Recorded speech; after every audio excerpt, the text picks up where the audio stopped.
Hello everyone, welcome to our YouTube channel.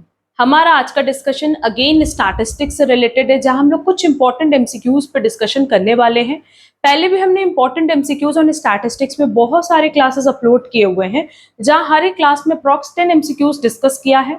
And ये सारे MCQs ना हर एक कॉमर्स बेस्ड कॉम्पिटिटिव एग्जाम के लिए इक्वली रेलेवेंट है। आप किसी भी कॉमर्स बेस्ड कॉम्पिटिटिव एग्जाम की प्रिपरेशन कर रहे हो, either CA foundation, CMA foundation, SSC, UGC NET, MCom entrance exam, EPFO या किसी भी एग्जाम के लिए देखोगे जहां बेसिकली स्टैटिस्टिक्स आपके सिलेबस में इंक्लूड किया है, उन सारे एग्जाम्स के लिए ये एमसीक्यूज बहुत रेलेवेंट है। हर एक एमसीक्यू सेशन की जो पीडीएफ है वो आपको हमारे टेलीग्राम चैनल पे मिल जाएगी, जिसकी लिंक आपको डिस्क्रिप्शन बॉक्स में दी गई है। और एक और इन्फॉर्मेशन हम प्रोवाइड कर दें कि हमने अपने ऐप पे स्टैटिस्टिक्स से रिलेटेड एक पैकेज रखा है, जहां हमने स्टैटिस्टिक्स के सारे चैप्टर्स की classes, test series and study material include किए हैं। वो बहुत यूजफुल होगा हर एक कॉमर्स बेस्ड कॉम्पिटिटिव एग्जाम के लिए। आपकी प्रिपरेशन वहां से अच्छे से हो जाएगी, सारे कॉन्सेप्ट्स की क्लैरिटी हो जाएगी। तो अगर उस पैकेज में इंटरेस्टेड होगे तो वो पैकेज आप लोग डायरेक्टली परचेज कर सकते हो हमारे ऐप से, जिसकी लिंक आपको अगेन डिस्क्रिप्शन बॉक्स में दी गई है। ठीक है, हमने ये जो इंपॉर्टेंट एमसीक्यूज की सीरीज स्टार्ट की थी, उसमें अप्रॉक्स 25 to 26 क्लासेस हमने अपलोड की थी।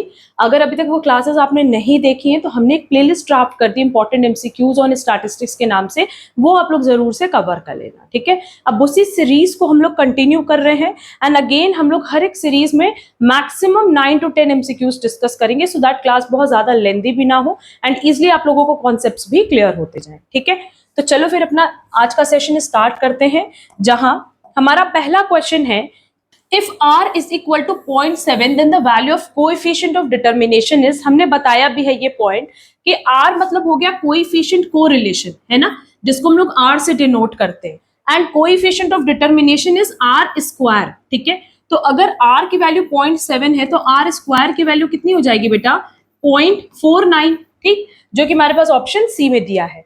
एंड ये भी हम बता दें कि जितने भी चैप्टर्स हैं, लाइक फर्स्ट चैप्टर हमारा बेसिकली इंट्रोडक्शन का है, then measure of central tendency, dispersion, correlation, regression, index number, सब पे हमने बहुत डिटेल लेक्चर्स अपलोड किए हुए हैं। सिर्फ एक थ्योरेटिकल डिस्ट्रीब्यूशन हमारा ड्यू है एंड प्रोबेबिलिटी डिस्ट्रीब्यूशन ड्यू है, टाइम सीरीज। ये 3 चैप्टर छोड़ दो तो बाकी जितने भी चैप्टर्स इंक्लूडेड हैं आपके सिलेबस में किसी भी कॉमर्स बेस्ड कॉम्पिटिटिव एग्जाम में, क्योंकि यही जनरली आपके कोर्स में इंक्लूड किया जाता है, वो हमने बहुत डिटेल में डिस्कस किया हुआ है अपने चैप्टर अपने चैनल पे। और साथ ही साथ ना आप शॉर्ट वीडियोस भी हम अपलोड कर रहे हैं, जहां छोटे छोटे टॉपिक्स के बेसिस पे हमने पूरा का पूरा चैप्टर इंक्लूड किया है। तो अगर अभी तक आपने लेंदी क्लासेस नहीं देखी, लॉन्ग क्लासेस नहीं देखी, तो आप हमारे शॉर्ट वीडियो से जुड़ जाओ, क्योंकि शॉर्ट वीडियोज में ना आपको सारे कॉन्सेप्ट क्लास मिल जाएंगे। ठीक, अगर कॉन्सेप्ट्स क्लियर है तो किसी भी क्वेश्चन में नो डाउट कोई प्रॉब्लम आप लोगों को नहीं होगी। अब देखो नेक्स्ट क्वेश्चन है, the two regression lines are given, if variance of x is 4 then variance of y is. देखो अब सबसे पहला इस पैटर्न के क्वेश्चन में हम लोग क्या करते हैं कि जो हमारे पास दो इक्वेशन दिया है उसमें आपको ये चेक करना होता है कि कौन सा इक्वेशन x on y है और कौन सा y on x है। तो नो डाउट पहला इक्वेशन हम लोग हमेशा x on y लेते हैं। तो लेट्स से हमारा जो x on y का इक्वेशन है वो है 3x minus y is equal to 0। अब ये क्या हो जाएगा, 3x is equal to y और x is equal to y by 3।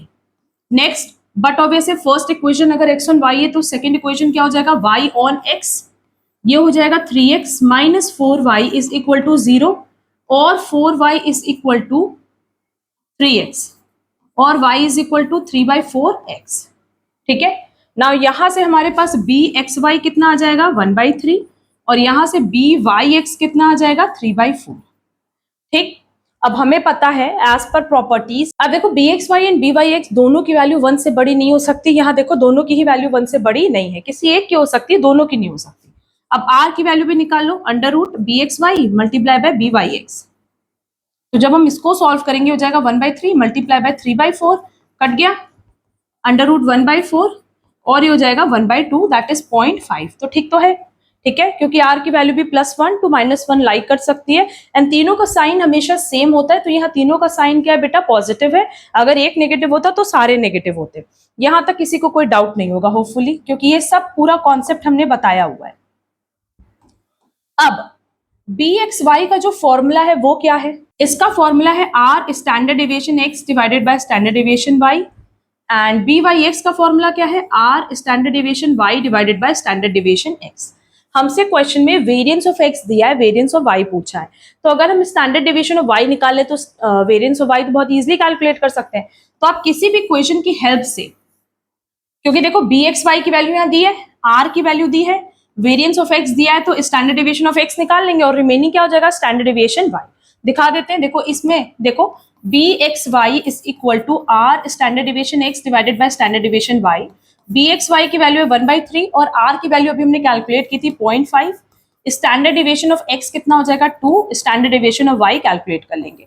Standard deviation of y is equal to, इसको मल्टीप्लाई करेंगे तो 1 मल्टीप्लाई बाय 3, तो स्टैंडर्ड डेविएशन y कितना आ गया 3। हमसे क्वेश्चन में स्टैंडर्ड डेविएशन y नहीं पूछा था, हमसे वेरिएंस ऑफ y पूछा था, तो वेरिएंस ऑफ y कितना हो जाएगा 9। इस इक्वेशन से भी निकाल के दिखा दे रहे हैं, कैलकुलेट कर ले रहे हैं कि b y x is equal to r standard deviation y divided by standard deviation x। तो b y x is 3/4, r is again 0.5 and standard deviation of y given नहीं है, but standard deviation of x is given 2। Now again आप cross multiplication कर लो, ठीक है, ये 2 आ जाएगा आपका न्यूमरेटर में, 3 multiply by 2 divided by 4 multiply by 0.5 is equal to standard deviation y। 6 divided by 2 is equal to standard deviation y और standard deviation y is equal to 3। Again variance of y is 9। तो आप किसी भी equation में value put करोगे ना, आपका same value आएगा, ठीक है। तो हमारे पास ऑप्शन डी करेक्ट हो जाएगा, क्योंकि हमसे क्वेश्चन में वेरिएंस ऑफ y पूछा था। नेक्स्ट, ये क्वेश्चन सिंपल है, कह रहा था mode of this series is, अब मोड एक से ज्यादा भी हो सकता है, तो इसमें मोड 5 भी होगा क्योंकि ये 3 टाइम्स है, और 10 भी होगा। मोड मतलब क्या होता है, हाईएस्ट फ्रीक्वेंसी, तो करेक्ट आंसर हो जाएगा सी 5 and 10। Next, in the method of concurrent deviation only the changes of signs in the value of the variables are taken into account for the calculation of concurrent deviation की अगर हम बात करें तो इसको use किया जाता है for the calculation of r, that is coefficient of correlation, और ये हमारे पास ऑप्शन ई में दिया है, जो लास्ट ऑप्शन है, ठीक। नेक्स्ट, क्वेश्चन नंबर 5 में बोला है mean deviation from the mean for the observation. Now what is mean deviation? Mean deviation को हम लोग कैलकुलेट करते हैं summation mod d divided by n, है ना। और मॉड डी कैसे निकालते हैं, होपफुली सबको पता होगा कि d is equal to x minus mean. Now मेरे पास एक्स की वैल्यू दी हुई है 0 - 1 4, तो क्या हम मीन निकाल सकते हैं? हाँ मैम, इजिली मीन निकाल सकते हैं। ये हो जाएगा 0 - 1 + 4 डिवाइडेड बाई 3 और 3/3 इज इक्वल टू 1, ठीक। Now d is equal to x minus mean, 0 - 1 is -1, -1 - 1 is -2 and 4 - 1 is 3। क्या हमारे लिए साइन मैटर करता है? नहीं। क्यों? क्योंकि हमें मॉड डी चाहिए, मॉड डी में साइन मैटर नहीं करता, तो मॉड डी कितना हो जाएगा 6। नाउ मॉड डी इज 6, मतलब summation of mod d 6, now n is 3, तो हमारे पास मीन डेविएशन कितना आ गया बेटा 2, जो कि ऑप्शन ए में दिया है। क्लियर? नेक्स्ट, अब ये देखो प्रोबेबिलिटी का क्वेश्चन है, बहुत सिंपल सा है कि for 3 mutually exclusive and exhaustive event A B C given है, what is probability B union C. देखो जब भी म्यूचुअली एक्सक्लूसिव की बात करता है, एग्जॉस्टिव इवेंट की बात करता है, तो एक इवेंट आने का मतलब है कि दूसरा इवेंट ऑटोमेटिकली रिजेक्ट हो जाएगा। मतलब मान लो हमारे पास एक कॉइन है, हमने उसको टॉस किया, अगर हमारा हेड आया तो बट ऑब्वियस अब टेल नहीं आ सकता, यही होता है ना, ठीक है। तो यहाँ देखो फॉर्मूला क्या होता है कि probability of a plus probability of B plus probability of c is equal to 1, and क्योंकि यहाँ पे म्यूचुअली एक्सक्लूसिव है इसलिए इक्वेशन क्या बनेगा 1, ठीक है। नाउ मेरे पास ये जो इक्वेशन दिया हुआ है 2 probability of A is equal to 3 probability of B is equal to probability of C, इसको लेट से मान लेते हैं के, तो यहां से हमारा प्रोबेबिलिटी ऑफ सी कितना हो गया k, 3 probability of B is equal to k, और probability of B is equal to k/3, है ना। वैसे अगर हम प्रोबेबिलिटी ऑफ ए निकाल लें तो ये हो जाएगा k/2, यहां तक तो किसी को कोई दिक्कत नहीं होगी। आप probability of c, probability of b और प्रोबेबिलिटी ऑफ ए की वैल्यूज इक्वेशन में रख लेते हैं, तो ये हो जाएगा k/2 plus k/3 plus k is equal to 1। Now अगर हम एलसीएम ले लें, मेरा एलसीएम आएगा 6, 3k plus 2k plus 6k is equal to 1, है ना। ये हो जाएगा हमारा 11k इज इक्वल टू 6 और k इज इक्वल टू 6/11। यहां तक किसी को कोई डाउट नहीं होगा। अब प्रोबेबिलिटी ऑफ c तो मेरा हो गया 6/11, है ना। ये कितना हो गया 6/11 मल्टीप्लाई बाय 3, 2/11 और प्रोबेबिलिटी ऑफ ए कितना हो गया 6/11 मल्टीप्लाई बाय 2 3/11। ठीक है, तीनों की वैल्यूज आ गई हमारे पास, प्रोबेबिलिटी ऑफ सी की, बी की और प्रोबेबिलिटी ऑफ ए की। हमसे क्वेश्चन में प्रोबेबिलिटी बी यूनियन सी पूछा था, तो हमें प्रोबेबिलिटी ऑफ ए की वैल्यू तो वैसे चाहिए नहीं थी, सिर्फ probability of B and C की वैल्यू चाहिए थी। नाउ देखो probability of B union C पूछा है, इसका फॉर्मूला क्या होगा, probability of B plus probability of C minus probability B intersection C. अब क्योंकि यहाँ पे देखो क्वेश्चन में लिखा है कि ये जो सीरीज है ये म्यूचुअली एक्सक्लूसिव एंड एग्जॉस्टिव है, तो इसीलिए बी इंटरसेक्शन सी की वैल्यू कितनी हो जाएगी, 0 हो जाएगी। ठीक है, एंड प्रोबेबिलिटी ऑफ बी की वैल्यू हमने निकाली है 2/11, प्रोबेबिलिटी ऑफ सी की वैल्यू कितनी निकाली थी 6/11। ठीक है, इसको सॉल्व कर लो, आंसर आ जाएगा 8/11। तुम्हारा करेक्ट आंसर क्या हो जाएगा, डी 8/11। होपफुली ये पॉइंट भी क्लियर होगा। Next, if r is equal to -0.9, तो ये क्या इंडिकेट करता है, there is high degree of correlation between two variables and changes are in opposite direction. The assumption of linear correlation is valid.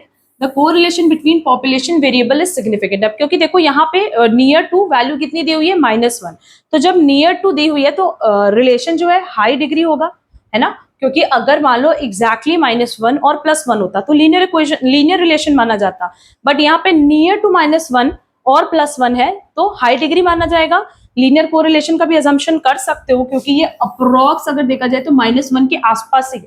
ठीक है, तो करेक्ट आंसर क्या हो जाएगा, D all of these. Clear.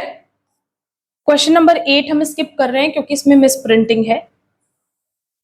Question number 9 देखो, a frequency distribution arranges observations on an increasing order, yes. Arranges observations in terms of number of groups, yes. Relates to a measurable characteristics, yes. Correct answer होगा all of these. Next आपको median निकालना है, बहुत simple है। Median calculate करने के लिए सबसे पहला जो स्टेप होता है वो होता है कि आपको इसको असेंडिंग या डिसेंडिंग ऑर्डर में अरेंज करना है। तो नो डाउट ये असेंडिंग ऑर्डर में तो ऑलरेडी अरेंज्ड है।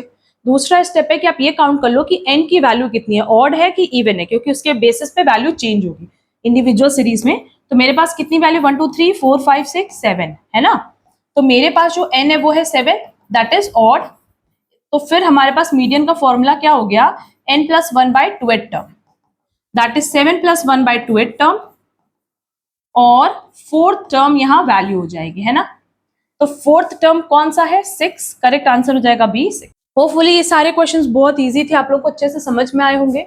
अगर आप ये कॉन्सेप्ट्स की क्लैरिटी है, आपको फॉर्मूला याद है, तो बहुत आराम से ये क्वेश्चन आप लोग सॉल्व कर पाओगे। ठीक है, प्रैक्टिस अच्छे से कर लेना। किसी भी क्वेश्चन में कोई डाउट होगा कमेंट बॉक्स में कमेंट करके जरूर पूछना।